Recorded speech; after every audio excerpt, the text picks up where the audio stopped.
I want to do a really quick video about the Radiant Rains. I know we've had some troubles with them spraying and clogging and making halos and such. What we're going to start doing is on the old Radiant Rains, the ones that clogged, we're going to go ahead and ship out flip tops. And these flip tops are actually amazing because the paint itself doesn't pour. It actually can be controlled, so to drop at a time by how much you squeeze it. So you can actually mix colors or dilute colors down, or however you want to do it. What I'm going to do right now is use one that I put the flip top on. I can't talk very well, sorry about that. And I diluted it. So this particular one here, I put a few drops in and then I added some water. This one here is pretty much straight. And this one here, I added some of the autumn butternut to it to kind of make it sort of a warmer of the fuchsia color. And then this one's just autumn butternut. Anyway, kind of want to show how you can use these to create variegation. And I think if I say one more time, I'm going to start laughing out loud. I normally don't do that. Anyways, we're going to spritz our flowers. We always do that. It makes it a little bit easier for the water to go down, or the paint to go on, I mean. I'm going to start with the lightest color because you can always add color, but you can't take color away. So we're going to go ahead and just drop the color on all the way around the flower. And this is actually much lighter than it would have been had we just, done it straight from out of the bottle. If it comes straight out of the bottle, this is an intense, intense fuchsia. But if we do it this way, we can kind of create kind of a natural variegation, especially with these flowers. You can see there's a lot of wrinkles and stuff in them, so that the dye actually kind of sets in the cracks and the crevices. It's easier to do when you have a paintbrush. When you spray, it's kind of an even coat. With a paintbrush, it's a little bit watery, so it actually settles. Kind of follows the natural flow of the flower. I'm going to take the next one, which was a little bit darker, and I'm just going to do around the tips. And you can see how it's darker. So I'm just going to go along the tips of the flower. Sometimes it's easier for me to hold the flowers and do it. So we're going to go all the way around. See, it's kind of just working its way down the flower. And the cool part is that this is now poured straight out of the bottle. So I didn't put that much in here.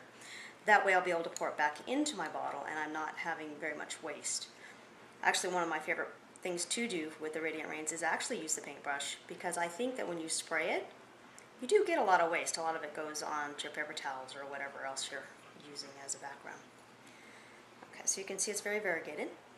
And now this particular one, I mixed that pink and a little bit of the autumn butternut one. I'm going to put that towards the center. Usually flowers are a little bit warmer in the centers, so I'm just going to put just dab a tad, just to warm it up. And then I want to kind of make it finished. Actually, we'll do some straight of the autumn butternut in there too. And then the last bit, oh hey, you want to see this? This is actually the little lids, these little, like salsa cups, I guess is the best word for it. They have lids, and what's cool is they're super, super great seals. So you're not going to make a mess as you're trying to mix your colors and then save it for later, which is great for me because if you know me, I tend to make a whole lot of messes. So anyways, I'm going to go ahead and get in here, get some of the dark. This is the Snapdragon. I'm going to go right around the outside. Just around the outsides of all the petals. Just barely touching it. And you can see it's kind of, because it's wet, it's almost like creating veins in the flowers. So this one almost reminds me, even though it's not, it kind of reminds me of geraniums that you see everywhere right now, blooming like crazy. Anyways, can you see that? And then there's a few spots in here where I can see where there's some white. I'm just going to go ahead and go in there with some water on my brush, and that will just help spread the paint around. I don't want to add more paint in there, I just kind of want it to spread. There we go. Looks very pretty. Also makes them look a little bit more natural. Had we just gone and sprayed this, it would be like flat color. So for me, doing this creates a little bit more realistic of a flower. I don't know, what do you think? Looks pretty good. I'll add it around here. There we go. So one of the things we're going to start shipping, I think we're doing this in July, we're going to be shipping the little salsa cups And those are going to be so that you can mix the colors or dilute the colors or even just still use the colors straight. And if you do use the colors straight, we're going to have small funnels to allow you to be able to pour the direct color that you didn't mix right back into your jar. So it'll be easy so that you just don't have any waste. Otherwise, just put your salsa lid back on top and save it.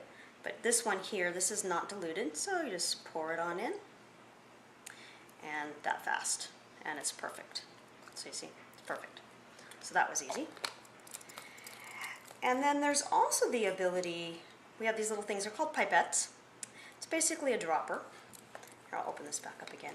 And the reason we have the little pipettes is that you're going to be able to go ahead and pull up a little bit of color and put it in. And then say you wanted to mix, you could squish it in. I'm cleaning it in water. I should be showing this on video, but I didn't. Sorry about that. But you'll be able to go into the next color and squish up a little bit, and you can put a couple drops in so that you're able to mix some colors and experiment without wasting by pouring the whole bottle in or pouring too much in. So that's actually going to make it kind of fun. It'll also make it fun, like dropping water droplets on the watercolor paper and such, and I'll do several videos with some actual techniques, not just the basic mixing, but actual some fun paint techniques with it. So anyways, so here's a flower. Here's the other one dry from earlier. My hands look rather variegated as well. And there you go. So the flip tops will be coming in July. Have some fun using it, using the washes. Simple. And that's about it. Hope you guys are having a good day. Talk to you later. Bye.